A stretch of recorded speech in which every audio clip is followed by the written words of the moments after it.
اور یاد رکھیں بیت اللہ کے اندر جانے کے بعد آپ نے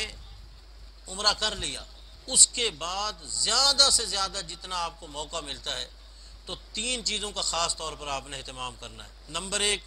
نماز فرض، اس کے اندر کوتاہی نہیں کرنی۔ کچھ لوگ سوئے رہتے ہیں اور نمازوں کی پرواہ نہیں کرتی، پڑھتے ہیں لیکن اپنی مرضی سے پڑھتے ہیں، یہ بہت بڑا اپنا نقصان کرتے ہیں۔ اگر اس کو یوں کہہ دیا جائے کہ بھائی جو نماز بھی پڑھے گا 1,00,000 روپیہ پاکستانی بھی تجھے ساتھ ملے گا، تو واللہ وہ حرم سے باہر ہی نہیں نکلے گا،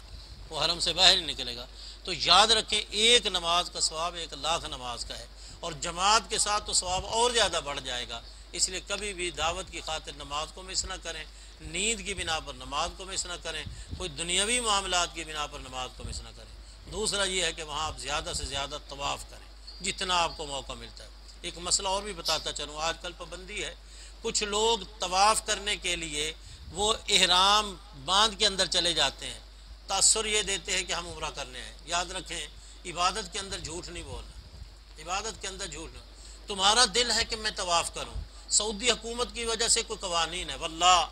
تیری نیت کی بنا پر اللہ نے تجھے ثواب دے دینا ہے،